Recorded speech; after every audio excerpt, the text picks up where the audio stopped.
2 Kings 13.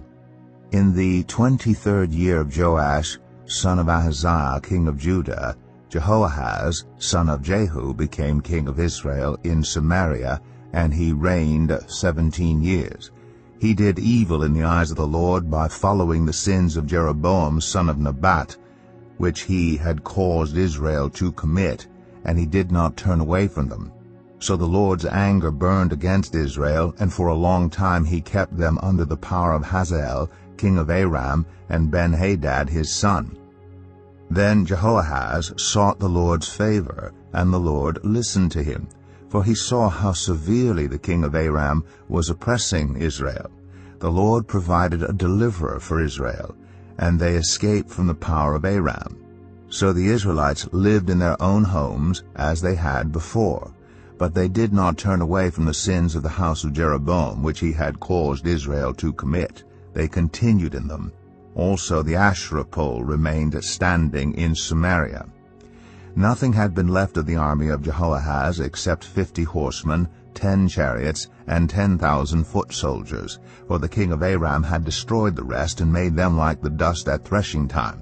As for the other events of the reign of Jehoahaz, all he did and his achievements, are they not written in the book of the annals of the kings of Israel?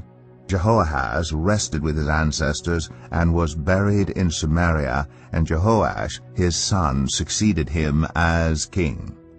In the 37th year of Joash king of Judah, Jehoash son of Jehoahaz became king of Israel in Samaria, and he reigned 16 years. He did evil in the eyes of the Lord, and did not turn away from any of the sins of Jeroboam son of Nebat, which he had caused Israel to commit. He continued in them. As for the other events of the reign of Jehoash, all he did and his achievements, including his war against Amaziah king of Judah, are they not written in the book of the annals of the kings of Israel? Jehoash rested with his ancestors, and Jeroboam succeeded him on the throne. Jehoash was buried in Samaria with the kings of Israel. Now Elisha had been suffering from the illness from which he died.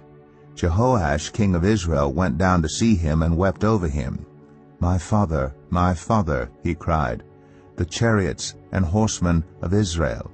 Elisha said, Get a bow and some arrows, and he did so.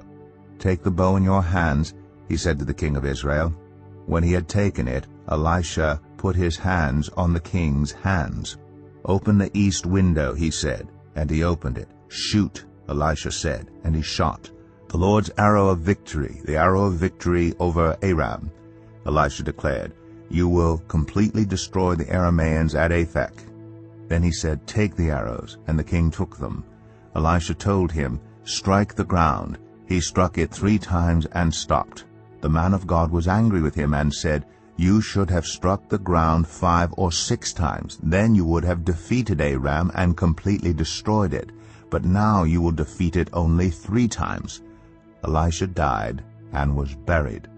Now Moabite raiders used to enter the country every spring.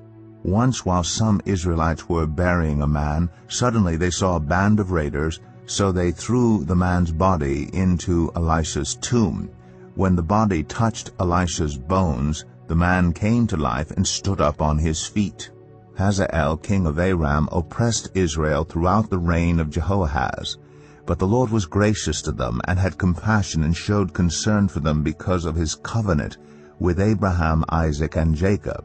To this day he has been unwilling to destroy them or banish them from his presence. Hazael king of Aram died, and Ben-Hadad his son succeeded him as king. Then Jehoash, son of Jehoahaz, recaptured from Ben-Hadad, son of Hazael, the towns he had taken in battle from his father Jehoahaz. 3 times Jehoash defeated him, and so he recovered the Israelite towns.